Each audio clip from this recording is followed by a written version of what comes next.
sense. So, Joe, question. What age should a person, if they want to try marijuana or smoke weed, what age is an appropriate age to smoke weed? Well, I think you've talked about this before in the past. I do not think children should be regular users of anything that perturbs your state of consciousness. I don't think they should drink. I don't think they should smoke pot. I don't think they should try acid. I don't think they should do anything. Your mind is in a developing state. There's like real documentation about that. I also think you can't tell kids what to do because they're going to do the opposite of what you tell them to do. You know, what I tell my kids is there are drugs that are very dangerous, and you should be very careful about drugs that are dangerous. Don't take drinks from someone that you don't know. Don't ever take a pill. Don't ever snort something. Don't ever do something where you don't know where it's coming from. There's drugs that are non-toxic and not dangerous and are not going to kill you ever. And you should know which ones they are, and you should know which ones can kill you. And especially today with fentanyl overdoses. Shh, those videos. Do you see those videos? These guys are walking around like zombies. Yeah. Well, that's a big factor in the war on drugs. And that's another uncomfortable thing that we have to look at. There is a demand for drugs in this country. And when there's a demand and that drug is illegal, you're going to have criminals that supply that demand. And so then, just like during the Prohibition, where it propped up the organized crime in America, you're propping up the organized crime it's in Mexico, but it's also China. They're bringing in the fentanyl. They're bringing in the precursors.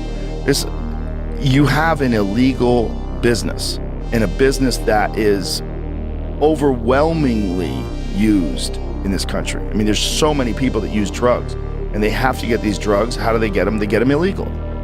The only way to fix that is to regulate drugs, is to make them legal, and to make sure they're clean and pure, and have treatment centers, and have addiction centers, and have places where people can go. There are a bunch of different ways that people can be treated that have addictions.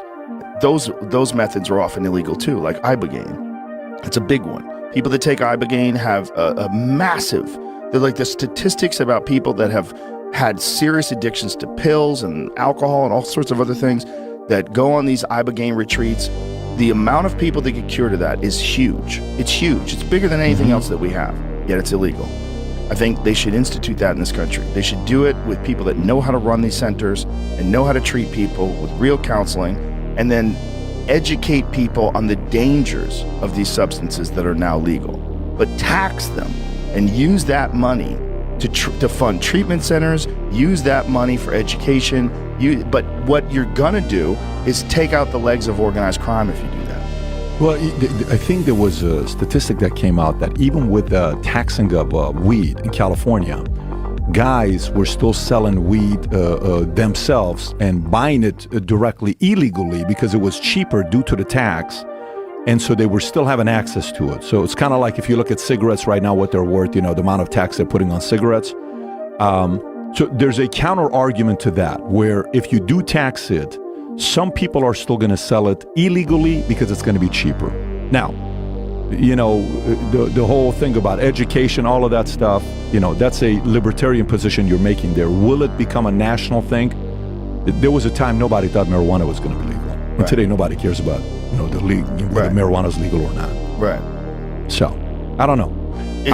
But the problem is when things are illegal and there's a demand for those things, criminals sell those things. And then those criminals become insanely powerful and wealthy. And that's what you see in Mexico. That's what you see with the cartels. It's a direct result of the policies of the United States and the war on drugs. How do you solve it? The whole thing with legalizing it? Well, you got to tear the Band-Aid off. And that's what scares people, is that there's going to be a lot of problems. There's going to be a lot of people that are addicted. There's going to be a lot of people that overdose. There's going to be a lot of people that die.